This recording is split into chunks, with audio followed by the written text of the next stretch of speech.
this is a book project for a book that came out in 2019. So just remember that at any time you can take out your phone and buy that book on Amazon.com or where other fine books are being sold. Of course, it's an academic book, so it's you may need to take out a small mortgage, second mortgage, to pay for it. No, it's not that bad.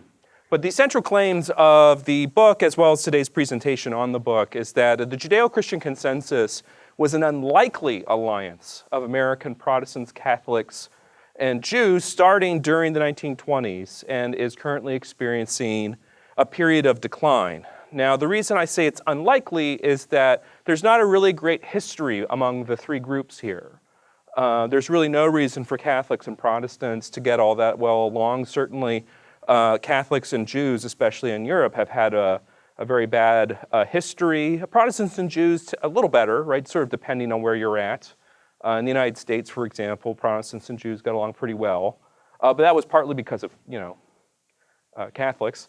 But typically you don't expect them to have an alliance or a consensus together. Maybe they might have a kind of a modus vivendi, like a way of living together. But this idea of a Judeo-Christian consensus, that is a state of agreement on central principles, is very new and very unusual, and it also replaced something which a historian of American religion, D.G. Hart, refers to as Protestant hegemony, which was the going situation in the United States, except maybe in a few pockets of Irish or German Catholic immigration, but these were definitely pockets. So the thing about the Judeo-Christian consensus is that it never really remained the same. It was constantly changing as American political circumstances changed, as well as the different groups that were part of the Judeo-Christian consensus changed. They did not have a consistent membership, nor was there like an agreed upon leadership structure. It was a consensus that emerged, and upon emerging, there were many people within it who were competing with each other over its leadership. And then finally, these leaders, with their shifting priorities, focused on issues like confronting totalitarianism, civil rights, and the defense of American religious culture. These leaders were the ones who were considered entrepreneurial in their pursuit of these matters. So the presentation today is going to talk about why we have a Judeo-Christian consensus and why it so quickly filled the vacuum left by the declining Protestant hegemony. And then we're going to talk about the three examples from the book. The case studies from the book are meant to be very jarring to see next to each other. The first is Venerable Archbishop Fulton J. Sheen. The next one is Martin Luther King Jr., Reverend Dr. Martin Luther King Jr. And then, of course, the one and only Reverend Jerry Falwell Sr. I find I need to say senior now. When I gave this presentation back in, even in 2019, generally speaking, people knew that when I said Falwell, they knew senior, okay? But now with Jerry Jr., his various escapades, they don't remember the old-time gospel hour. Apparently Jerry Jr. doesn't either. So let's talk about the need for American dogma, which is an argument that stems from a political observer and critic from France, a man named Alexis de Tocqueville. And his Democracy in America describes how dogma is not something that is optional to a regime, that in order for people to be able to have public conversations about any moral, political, social you-have-it issue, there needs to be a common set of terms and beliefs that people can engage in. And so he says dogmatic beliefs are opinions men receive on trust without discussing them. If each undertook himself to form all of his opinions and to pursue the truth in isolation down paths cleared by him alone, it is not probably that a great number of men would ever unite in any common belief. The classic version of interpreting this idea of dogma is what if we all decided we were going to determine what the colors on a traffic light meant?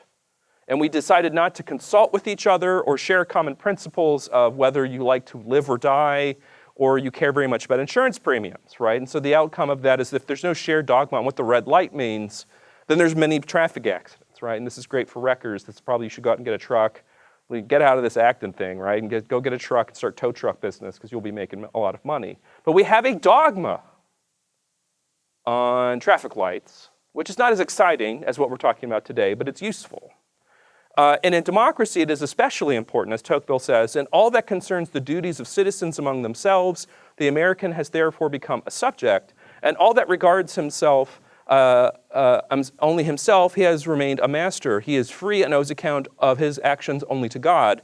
Hence the maxim, that the individual is the best as well as the only judge of his particular interest, and that society has the right to direct his actions only when it feels itself injured by his deed or when it needs to demand his cooperation. So dogma in a democracy functions where individuals need to engage in some form of cooperation, or where individual activity might incur some external cost on somebody else. So for example, if you pour all your fertilizer into a river that people downstream fish in, or use for consumption. So there would need to be some sort of set belief about how that property would work.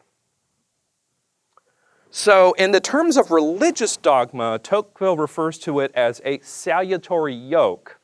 And we're a free people. We don't usually like being told that if we're religious, we're carrying a yoke.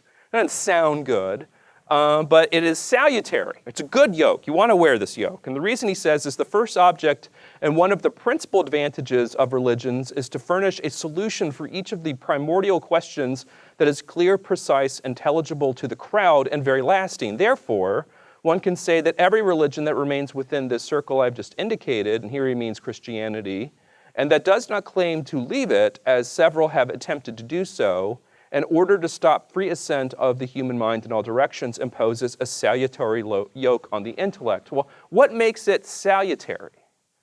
The answer is that what it creates is a set of religious disciplines that we all share as a basis for our political life together. Now, that yoke is not for American democracy one in which we constrain religious minorities and or ethnic minorities or racial minorities, or at least we're not supposed to, according to some kind of ordained majority religious faith that's instituted by the state. Instead, it's one that is the product of free association and free religious exercise that is rooted in a separation of church and state that is uniquely American. It's not laicite like France, or at least not originally laicite, the idea that there is going to be a complete extermination of public religiosity altogether.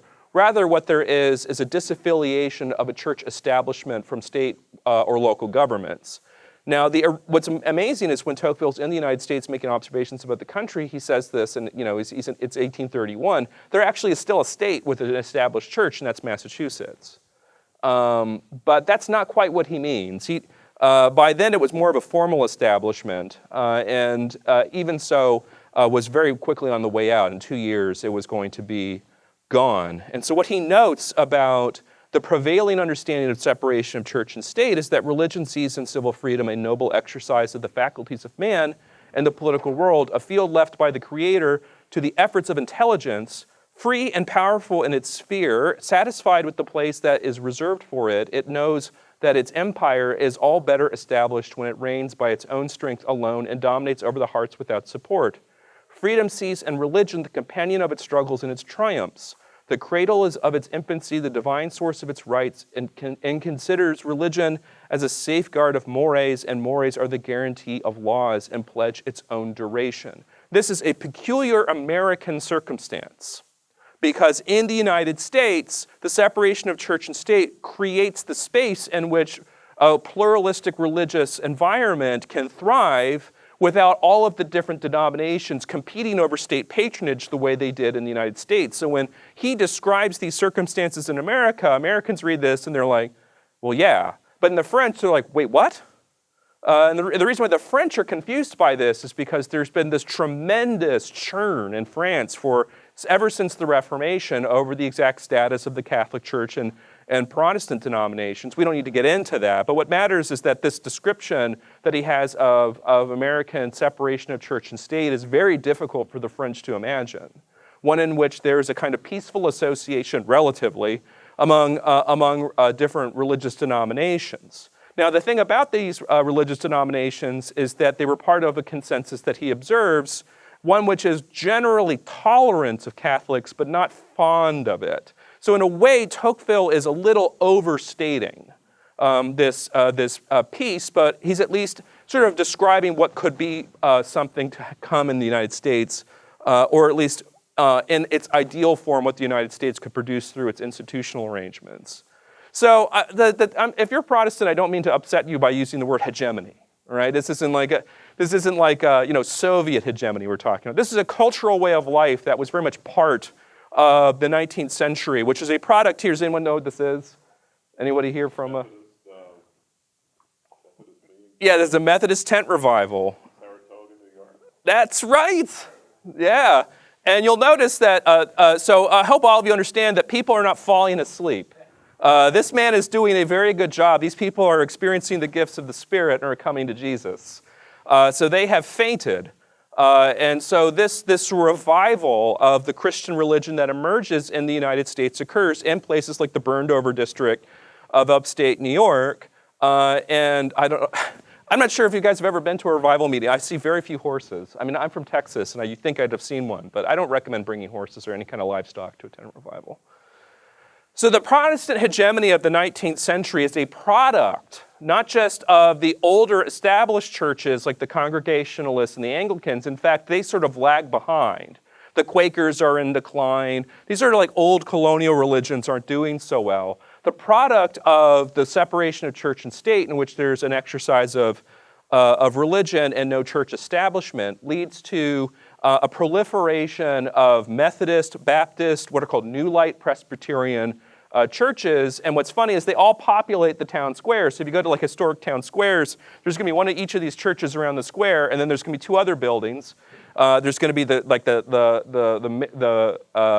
city hall and maybe a Masonic lodge, which is of course where all the people from. Anyway, so I'm Catholic, so I'm not allowed to say anything good about that. So those are the things that will all emerge in a town square. And so if you go to places like, I go to Savannah a lot because I like it, you'll see these town squares where these churches are all allowed.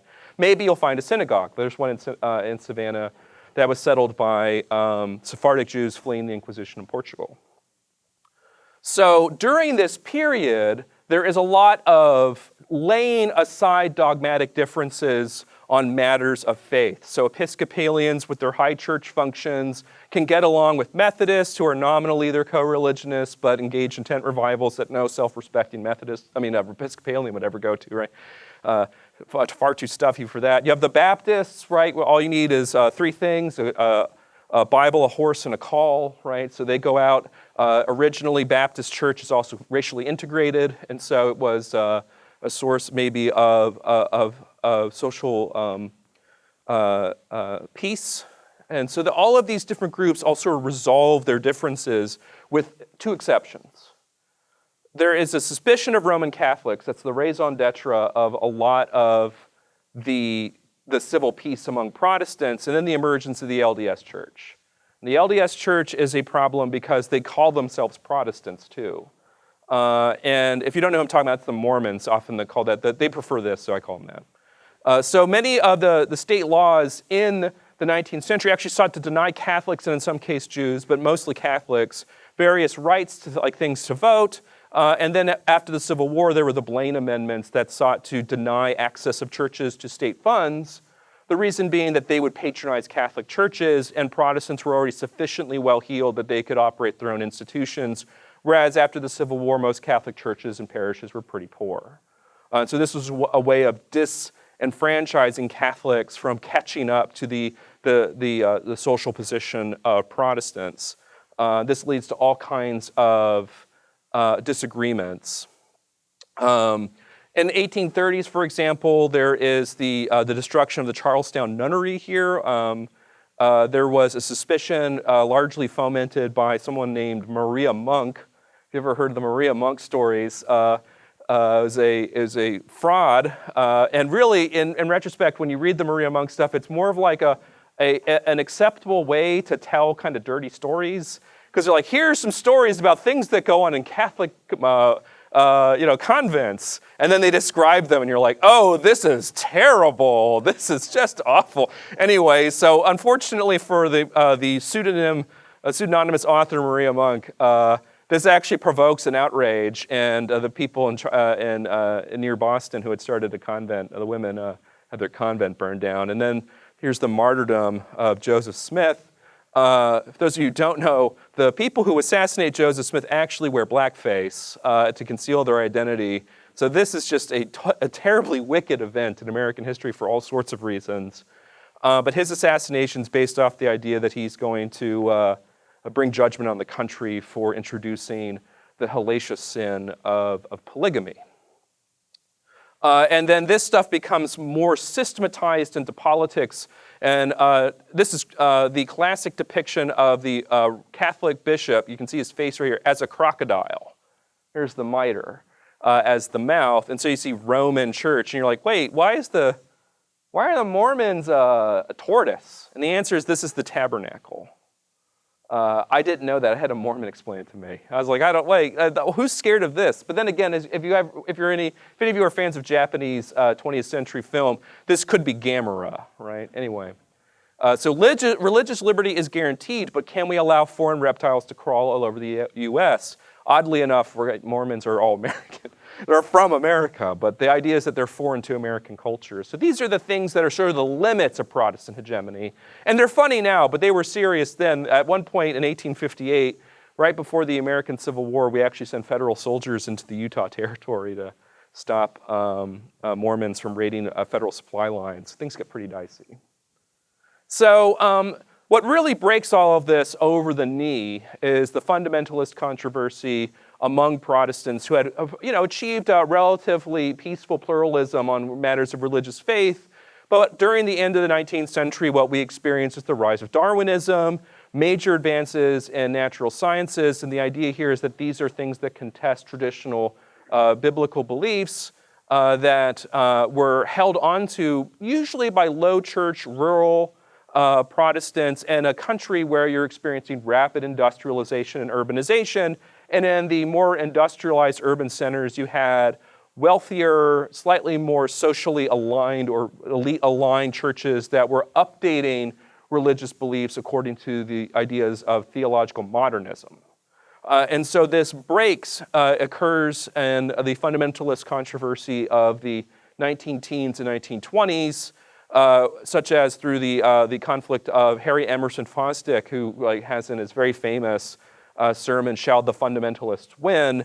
And then, the very, very schooled and traditional John Gresham Machen leaving Princeton to start Westminster. So I assume many of you are familiar with the story, so I won't spend too much time on this. And sometimes it does get overdone, right? Sometimes it's just like, everything was great, fundamentalism over, right? There's more to it than that, and that's sort of what I'm hinting at. There was this increasing rural-urban divide that was affecting the United States. And there is some degree of class issues at work here too, but that's a different book and a different topic.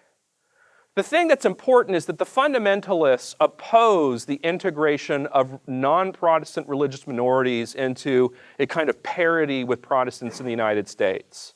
And the more modernist affiliated churches with their cultural leadership, their ownership of seminaries, their greater endowed churches, they're more interested in integrating their churches with religious minorities. And part of this is because they share cheek to jowl their cities with religious minorities. Whereas in large parts of rural America, there aren't all that many Catholics, and if there are, they tend to live in settlements that are all Catholic. So there's not as much need, there's not as much demand or pressure to find some kind of new modus vivendi. But as the United States becomes increasingly urbanized, there are these efforts to develop this approach. And these are just two books that are on the subject. So there's this movement away from a kind of strict Protestant modus vivendi that requires a rejection of these other faiths to trying to find some degree of common ground between them. And this is where you get the new consensus. Here we have Martin Luther King and Cardinal Spellman. Does anyone know who this is? He was the liberal Republican, right? It's Rockefeller. Yeah. So, this is quite a scene here, right? Rockefeller, of course, is talking to a Catholic, right? Which is almost as scandalous as him talking to an African American, right? 50 years before. So the thing about the Judeo-Christian consensus is 80 years old. We talk about it as a tradition that is millennia old. No, in the United States, it's 80. And that's what matters is that I'm talking about the consensus, the idea of there being some sort of shared set of ideas that can be used as a basis for political discussion. And so there are people alive right now that are older than this consensus. And it was always very fragile. One of the interesting things is that as it starts to form this idea of a tri-faith America, the emergence of these mainline modernist Protestants trying to form this new consensus, is that as with all mainliners, if you, I don't know if anyone here's like mainliner. I'm not sure if anyone here's like, from the old like United Church of Christ or anything. So I don't mean to offend you, but mainliners typically think they're going to be in charge when they're in a room, right? It's just sort of like, oh well, we settled this country. But what's amazing is they don't, right? So almost as soon as there is this inclusion of Catholics, Jews, also Black Protestants into this Judeo-Christian consensus, almost immediately do they lose their leadership position. And that's a significant event. The first one who really takes over is a venerable Archbishop Fulton J. Sheen. And he's probably the least familiar figure to all of you. Not to me. The longer you talk to me, the probability that I will talk to you about Fulton Sheen approaches 1. I was called at the University of Virginia the Mobile Center for Fulton Sheen Studies. So whenever you write a dissertation, there's always the reason you're writing the dissertation and then all the other stuff you have to do. And so this was mine. But so the funny thing about Fulton Sheen is that he's one of the first people to really do this. And there's a lot that goes on behind the scenes with this because Fulton Sheen, of course, has something of a radio rival, Charles Coughlin, who's not so good on, anything. But is an important figure because he's a kind of person who actually tries to integrate American Catholicism into mainstream politics. But his path is largely through like Nazism, which is, frowned on. So Sheen is definitely the opposite of this. And his way of doing this is to talk about something called Americanism. And if those of you who are Catholic may know that Americanism is actually the title of a heresy condemned in 1899 by Pope Leo XIII in a letter to American bishops called Testem Benevolentiae Nostrae. And so when Sheen uses this term, it's done provocatively. Because what he wants to argue is that Americanism is grounded in the American Declaration of Independence, which affirms the gospel, what the gospel affirms as religion, the worth of man. Christ died on a cross for him, and governments are founded on account of him. He's the object of love theologically and politically, the source of rights, inalienable and sacred, because when duly protected and safeguarded, he helps in the certain creation of a kingdom of Caesar, which is the stepping stone to the kingdom of God. And the reason why Sheen's position might be controversial is that even in the 1930s, especially in some parts of the Catholic Church in the 1930s, this way of seeing politics was considered liberalism, which the church had condemned in the 19th century in things like quanta cura. And here's Sheen just laying it out there. And the reason why he can get away with it is that Fulton Sheen has a couple things going for him. One is he has the patronage of Cardinal Spellman, who's an extremely powerful prelate in the United States. Second of all, when Sheen is doing this, the church is in the middle of reaping the whirlwind of its attempts to extend concordats to fascist and Nazi countries that are betraying them left and right. And the third reason is that Sheen was personally friends with Pius XI and XII. So he could get away with a lot more than maybe other people could, like John Courtney Murray, who gets censured by his own order for saying similar things. In fact, Sheen goes further. And so often when people think of Sheen, if they ever do, they think about him as like a cold warrior, or as I like to put him, this is a good joke, but I've forgotten the name of the guy who did. Who's the PBS classical musician that did champagne music? Wait, Lawrence Welk. Lawrence Welk was who I was thinking of. It's often he's sort of considered the Lawrence Welk of Catholic theology, or he does champagne theology, right? But of course, Sheen was an extremely accomplished theologian and had gone to Louvain and gotten an advanced doctorate called the agrégé, and spoke 6 languages. I mean, the guy was an absolute intellectual titan, but he was also really good at television, so that's all people remember him for. So I'm going to try to play this, so wish me luck. Uh-oh, sorry, playback on this online movie is not currently supported. That's okay. Is that next door? Okay. Yeah, I think it's because of it's because I'm not online, and that's an embedded thing. Is that next door? Okay. So in that video, what Sheen says is that that there is a certain glory to being American.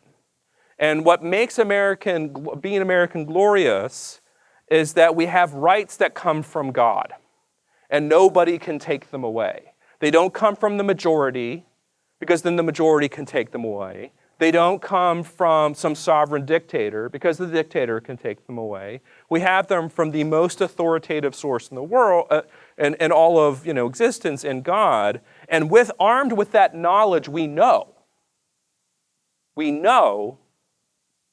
that if anyone tries to deprive us of those rights, that they are doing wrong and can rightfully resist them. And this is an ideology that makes, or a religious foundation that is being said by a Catholic priest, which from the 30s to the 50s was considered bananas. I mean, you even had, as I said, a rival in Coughlin who wasn't going to be willing to say this. And so what happens is that Sheen becomes this de facto leader of the Judeo-Christian consensus in a way that maybe mainline Protestants didn't expect.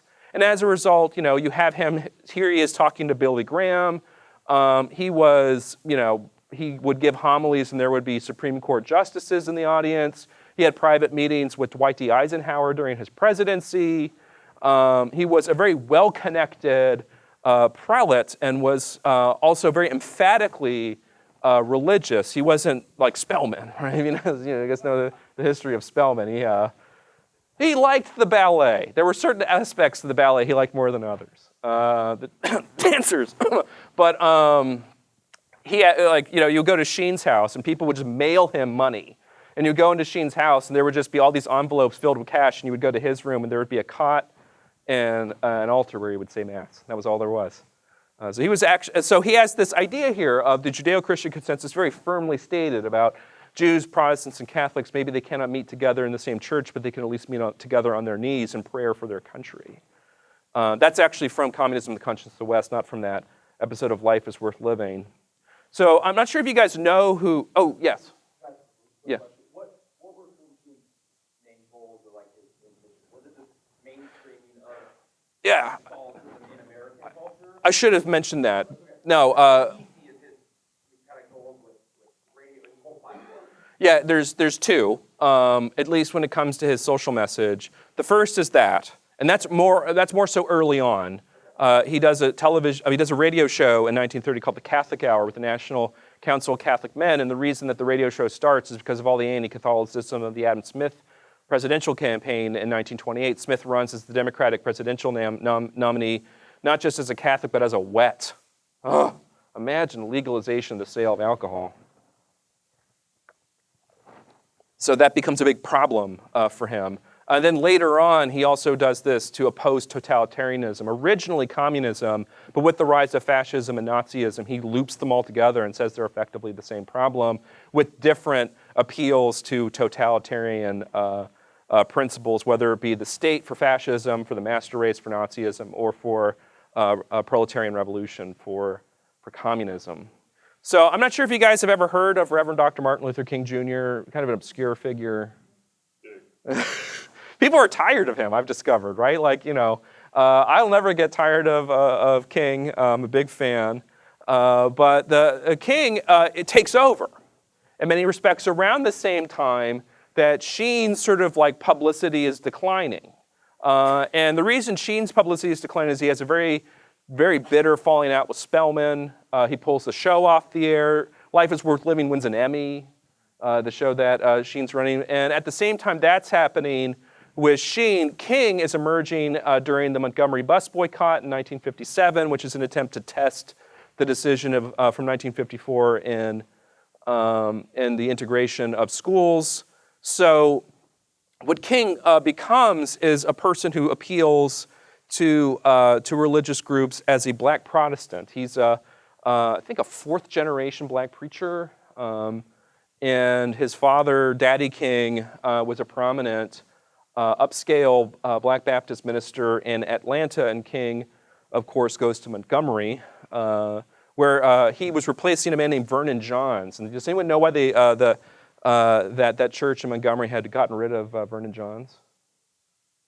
Dexter Avenue. It's too political. Oops. So of course, when King takes over, he does so and he argues not for Americanism, he argues for the beloved community. That's his treatment of a foundation. And the beloved community is rooted in a commonly shared set of principles. In the case of Sheen, it was political liberty. In the case of King, it's based on the idea of sacrificial love, or agape, the willing the good for the other for their own sake. And the reason why he would emphasize this beloved community, where love is the component that forms the community, is because in the integrated society that he imagines requires there to be a lot of sacrifice on both sides for racial reconciliation. For white people, it requires the surrender of privilege. It requires the admission of deprivation of things like all the way from property rights and selfhood during the periods of slavery and Reconstruction, to the denial of state entitlements, even to people who had GI benefits deprived of them, or housing subsidies deprived of them because they were distributed from the federal government to the states. So there are all kinds of things that white Americans needed to admit to and also surrender their control of. But black people had issues to deal with too, and that was to surrender their hatred and their bitterness, and required them to embrace the loving faith in Christ. And it's a very difficult thing to talk about because often when you hear, has anyone here been to the King Memorial on the National Mall? There's almost no indication that he was a religious man, right? I think he's carrying something in his hand, and it could be like a script. Like it looks like he could be holding a newspaper. And then on the way in which he's so misunderstood by a lot of people today is they misinterpreted a speech he gave, or a sermon called the Drum Major Instinct. And on the back it said, "I was a drum major for justice." And if you've ever read or listened, there's actually a recording of him giving this sermon. He says, "I do not wish to be remembered as a drum major." It's like, why don't we do the opposite, right? And so, but he's like, if I am remembered as one, let me be remembered as a drum major for justice, a drum major for righteousness, and not for my own cause, right? And so they're like, let's make a big Maoist statue of, anyway, it's a digression. What he says is, for the salvation of our nation and mankind, we must follow another way. This does not mean that we abandon our righteous efforts. With every ounce of our energy, we must continue to rid this nation of the incubus of segregation, but we shall not in the process relinquish our privilege and our obligation to love. While abhorring segregation, we shall love the segregationists. This is the only way to create the beloved community. So this concept, this foundation here, is one that is also sharing a little bit in, was that say 15? Was it say 20? For example, one of the tests for being an acceptable public figure in the 1950s and early 1960s is you could not be a communist. And this was one of the things that Sheen had really done in order to become an acceptable public figure as a Catholic priest, is he stressed the anti-communism. It's like, let's talk about foreign conspiracies against the American Republic. For the longest time, you thought it was Rome.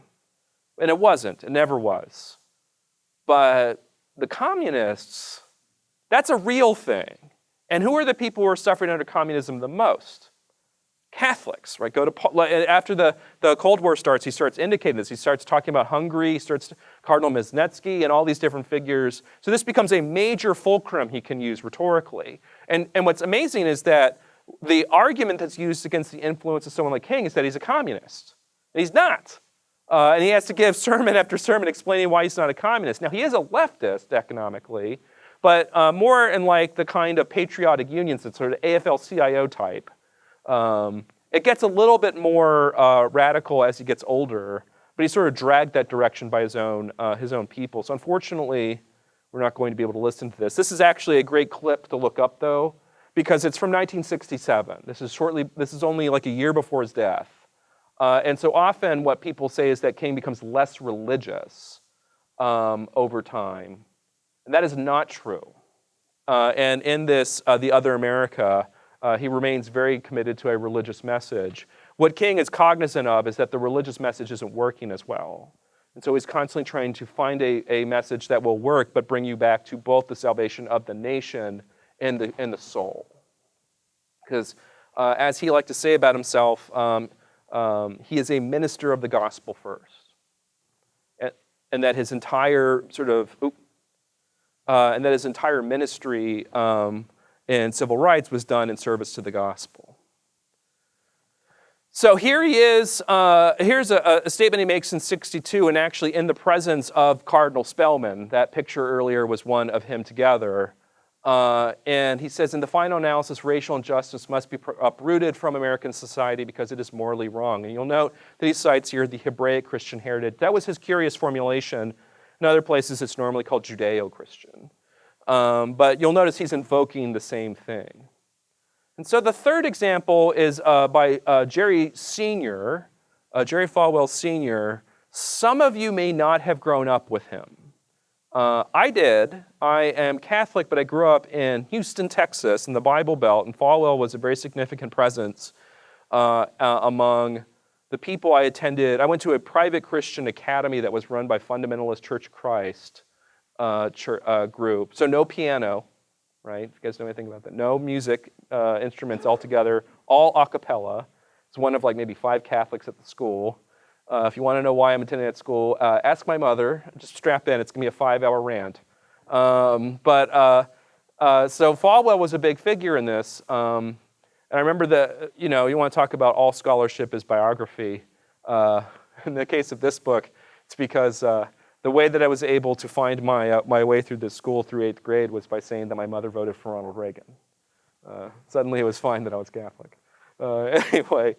So Jerry Falwell was an independent Baptist. People often assume he's Southern, but no, he's a double separationist, right? So he's not going to be doing any of that. Eventually he affiliates with the SBC, I think, but it's much later. He's a church planter in Lynchburg, Virginia, starts Thomas Road Baptist Church after having an adult conversion, partly through the influence of his mother, but through a number of other experiences. And early in his career, he actually ignores civil rights, and when he's eventually pushed on the issue, he actually condemns Dr. King. And this is a position that he comes to regret. He tries to actually have all of the places where that speech had been published, he had tried to have them all removed, and he publicly apologized, although in a somewhat odd way. So you'll note that we have a movement towards the idea of a dispensation. That term might mean something to some of you who maybe grew up on Schofield Bible stuff, where there's a sort of a historical pattern to the dispensation of God's, dispensations of different times. So there's these periods in which there's the prophetic dispensation, and we live in the church dispensation. This is the final age before the rapture.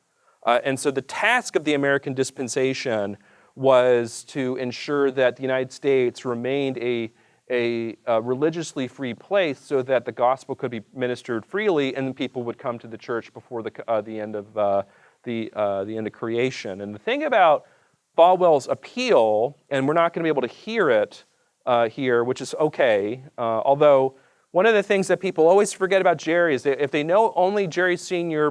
through reputation, they've never listened to him, sort of like Donald Trump in a way, which I guess is appropriate, is that Jerry Falwell Sr. was funny.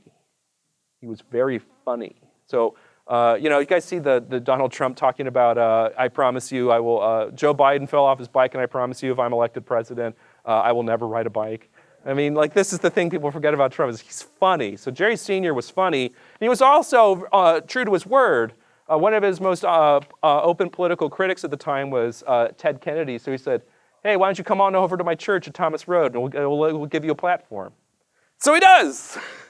But what you get from Jerry Falwell is the idea that we are living in this church age. We know neither the day nor the hour, but we know the time is coming when God will begin his judgment. And he says, and as a result of those 20 years of moral permissiveness, here he's talking about the 60s and 70s, as a result of the nearly 20 years of the repudiation of the Judeo-Christian perspective, traditional family values, we saw a drug epidemic begin that today has paralyzed the minds and bodies of millions of our young people and continues to do so. We forgot the God who made us and who established us, but thank God, as I bring the message today on the subject of the healing of America, there is in process and in progress in this country today of a moral and spiritual rebirth that is undeniable. And he actually says in 87, and this is towards the end of Falwell's intervention in American politics and his partnership in the moral majority. The problem with Falwell is that this politicized religiosity is very alienating. And by the time Falwell has secured this sort of prophetic position as the advocate for the Judeo-Christian consensus, it's not much of a consensus. And he makes it not a consensus by the time he's done with it, is that it becomes a conservative ideology because he is openly conservative and endorses Republican candidates as closely as he can. Which means that there is this bifurcation in religion. I mean, we had an AFL-CIO type like social democrat in King 10 years before Falwell, right? And that is how dramatically we experienced this shift. Now, is this entirely the fault of politicized religion? The answer, of course, is no.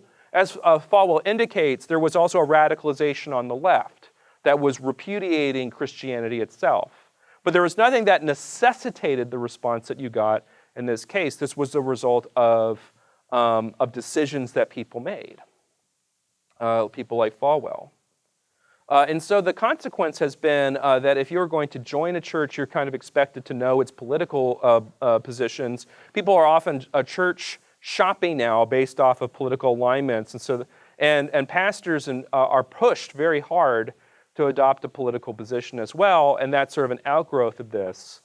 And this is why Tocqueville, this is the opposite of what Tocqueville praised when it came to the idea of the spirit of religion, the spirit of liberty working together, that there could be some kind of consensus. And we've seen this kind of breakdown occur even within the right, where this consensus once made its home. Those of you know that have been following this hate fest since 2018 it's been going on. These guys cannot stop talking about each other. But this is, of course, David French on the left. Okay, and Sorbamari on the right, although, Sorbamari is now like on the left too in his own weird way. They both follow some very interesting trajectories. But this was actually the beginning of this period in which you saw, even within the sort of conservative ghetto that the Judeo-Christian consensus entered, there's been a split. And it's not a coincidence that you have a person who's culturally evangelical living in a culturally evangelical city, in a culturally evangelical state, being generally optimistic about the future of religion in the United States. And then you have a Catholic convert from fundamentalist Shia Iran living in the city of New York. Until recently, I think, he moved. And I believe someone told me that he lived over or across the street from an Adam and Eve store that's sort of so he's staring across the street at the moral depravity, right? So part of what has emerged during this period has been do we even accept the American regime as is, or do we reject the American regime altogether? That is Sohrab Ahmari. It's a sex shop. I'm trying to use a euphemism. But that's part of what radicalizes him. Anyway, so that does not work anymore. I should have taken that out. But that is the name of the book. I don't talk about Sohrab Ahmari at the end, but I do talk about Adrian Vermeil. So if you know anything about that, then and Patrick Denis.